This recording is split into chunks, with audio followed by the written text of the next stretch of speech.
Xin chào các bạn, chào mừng các bạn đến với Tourist Insights với chủ đề ngày hôm nay là TBB và Tourist. TBB và Tourist. Như vậy, TBB là gì? TBB là Hiệp định Đối tác Xuyên Thái Bình Dương, bao gồm 12 quốc gia. Bao nhiêu quốc gia? 12 quốc gia. Và có 3 ông kẹ rất là lớn, đó chính là Mỹ, Nhật và Singapore. Vì khi mà TPP đạt được thỏa thuận cuối cùng vào ngày 5 tháng 10 thì TPP là một hiệp định đối tác xuyên Thái Bình Dương đã trở thành, sau khi có hiệu lực sẽ trở thành một thị trường là lớn nhất hành tinh này với 80 triệu dân. Và những điểm chính trong TPP là gì?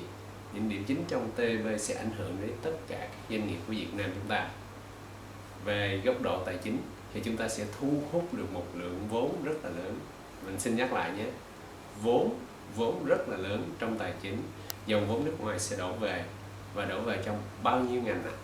Thứ nhất, công nghiệp. Thứ hai, dịch vụ. Thứ ba là nông nghiệp. Và đặc biệt một số điều rất là quan trọng trong đó là sẽ can thiệp vào các lĩnh vực như là thương mại điện tử, như là dịch vụ, như là đầu tư, như là cắt giảm các hàng rào thuế quan, cũng như các dỡ bỏ tất cả các rào cản thương mại giữa 12 quốc gia này. Và thử tưởng tượng mà xem, tất cả các quốc gia khác không được vào trong TPP sẽ ồ ạt đổ về Việt Nam để làm gì các bạn? Để đặt trụ sở tại đây và sản xuất tại đây, và để sẽ xuất sang tất cả các quốc gia trong TPP. Đó là chiến lược của một số quốc gia ở nước mà không nằm trong TPP sẽ về Việt Nam. Và như vậy thì tình hình TPP khi chúng ta đạt được thỏa thuận những bước cuối cùng vào ngày 5 tháng 10 vừa rồi, thì tất cả quốc gia tham gia TPP sẽ đạt được một cái vị thế rất là quan trọng. Và tổng 12 quốc gia này sẽ tạo nên một cái phần tăng rất là lớn, và được dự tính sau khi có hiệu lực là sẽ tăng 1% GDP của toàn cầu. Và như vậy thì các doanh nghiệp của chúng ta sẽ làm gì? Và chuyên gia tài chính sẽ giúp được gì? Các doanh nghiệp của chúng ta trước hết là chúng ta sẽ phải cạnh tranh chính các doanh nghiệp trong nước của chúng ta, và chúng ta lại phải cạnh tranh với một số các doanh nghiệp nước ngoài vào đây. Và theo dự đoán, sau khi TPP có hiệu lực thì dòng vốn nước ngoài đổ về Việt Nam sẽ tăng lên rất là nhiều. Và với cái dòng vốn rất là nhiều như vậy, đặc biệt là trong công nghệ thông tin, trong lĩnh vực công nghệ thông tin, trong lĩnh vực nông nghiệp, thì khi mà vào như vậy, trong nông nghiệp thì có thể kể như là dệt may hoặc là các thương mại, thì chúng ta sẽ thấy rất là rõ cái ảnh hưởng của cái dòng vốn nước ngoài vào đây. Với những công nghệ mới, với những cái khoản đầu tư lớn, thì rõ ràng cái sức cạnh tranh của doanh nghiệp bắt buộc phải tăng lên. Và đối với một số ngành mà gọi là gia công chế biến, gia công các bạn nhé, nhập từ nước ngoài về, gia công sau đó xuất sang nước ngoài, thì rất là khó khăn. Vì sao ạ? Vì chúng ta sử dụng những lao động chân tay, và chúng ta sẽ không có nhiều cái lợi thế cạnh tranh. Và như vậy, điểm cốt tử của doanh nghiệp trong Tourist Insight lần trước đã nói, thì cái vấn đề mấu chốt nằm ở chỗ trong cái việc kinh doanh chúng ta, thì yếu tố sau cùng, yếu tố cuối cùng của doanh nghiệp chờ đợi là gì ạ? Lợi nhuận. Còn điều thứ hai là gì ạ? Và các bạn muốn biết được những điều đó, hoặc là các bạn muốn cần một sự hỗ trợ, thì các bạn sẽ liên hệ với Tourist để được thêm chi tiết cụ thể hơn về TPP, Hiệp định Thương mại Xuyên Thái Bình Dương. Và đây là một trong những cơ hội để cho những người mà nắm bắt được những cái dòng vốn này để hấp thụ vào các dự án của các bạn, hoặc là các bạn sẽ nâng cao năng lực cạnh tranh của mình.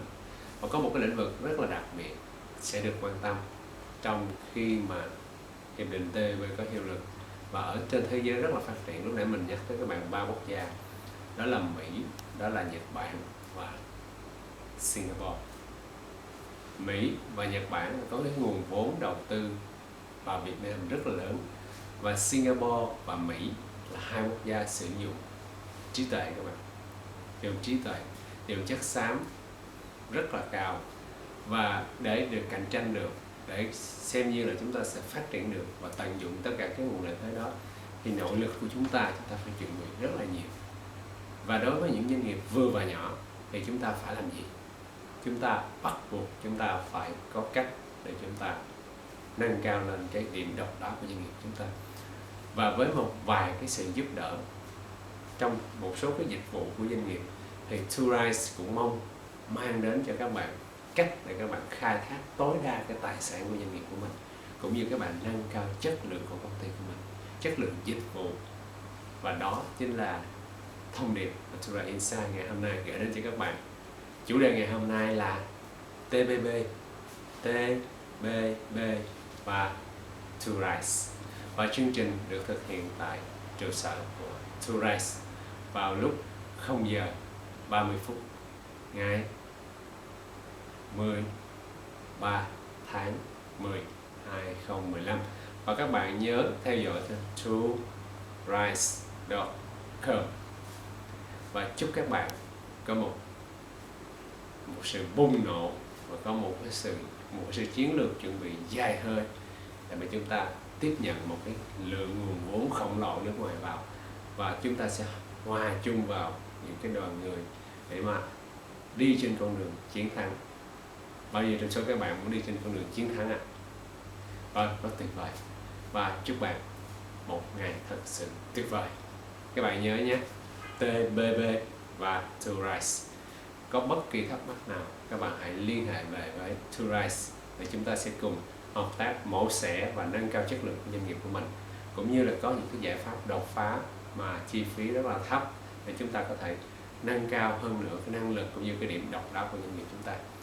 Và tôi là Huỳnh Minh Sự, là một trong những chuyên gia hàng đầu của Tourize.